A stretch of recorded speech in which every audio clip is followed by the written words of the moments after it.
আসসালামু আলাইকুম দর্শক, এই ভিডিওটি দেখুন। কি হুয়া হুক্কা হুয়া দিনে হুয়া রাতে হুয়া যত হুয়া। ছেলেগুলো কিভাবে একজন মুরব্বী বয়সের মানে তাদের বাবার বয়সী লোকটির সাথে বেয়াদবি, নোংরা অথবা যাচ্ছে তাই কাজ করলো, তাই না?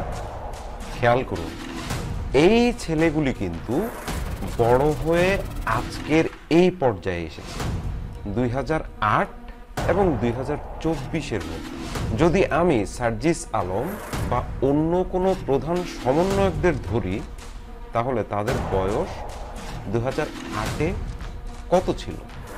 সর্বোচ্চ 11 অথবা 12।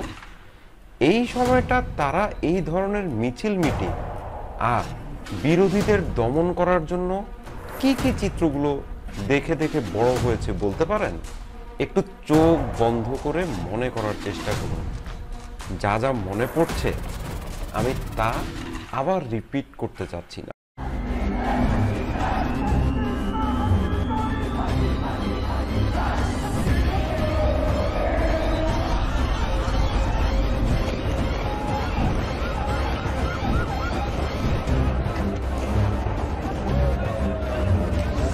সেই দিন কোনো গোলাগুলি বা সেরকম কোনো ঘটনাই ঘটেনি।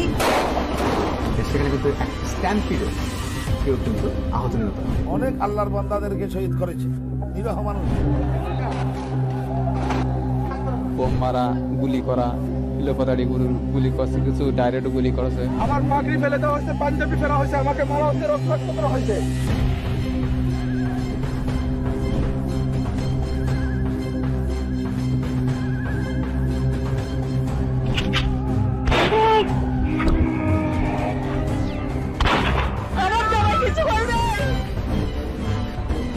আর এইভাবে যেন কার কোনো বাবা মার মুখ যেন খালি না হয়।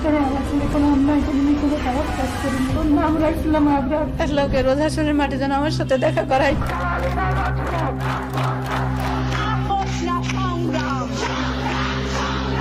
রাজাকারের বাচ্চারা নাতিপুতি হলো বেদামি, তাই না?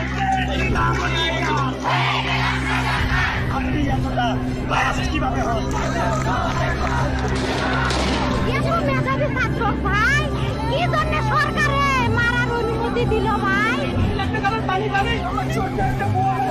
অনেক কষ্ট করে বড় করছি আমি মা।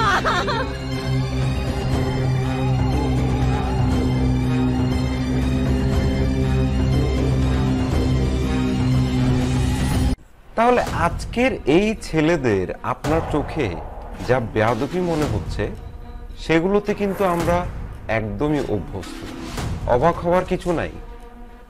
আর অবাক হলেও ভাববো আপনি গত 16 বছর বেহেশতে ছিলেন। দশমিক কত জানি, আর যদি আমি দেখেন 9.1, আর অন্যান্য দেশে অনেক বেশি। অন্যান্য দেশের তুলনা করলে আমরা পাকিস্তানের 37%। আমরা তো সুখে আছি, ব্যস্ত আছি বলতে হবে। এখন মাত্র মাটিতে এসে পড়লেন। এখন সময় এসেছে তাদের শেখাবার। বাবা, তোমরা গত 16 বছরে যা দেখেছিলে এগুলো ঠিক না বাবা। বাবার বয়সী লোকদের সাথে ভালো ব্যবহার করতে হয়, প্যান্ট শার্ট খুলে নাচাতে হয় না। তাদের আচরণে অবাক না হয়ে তাদের ভিতর থেকে গত 15-16 বছরের জঞ্জাল ভরা গাছ কেটে ফেলার উদ্যোগ নিন।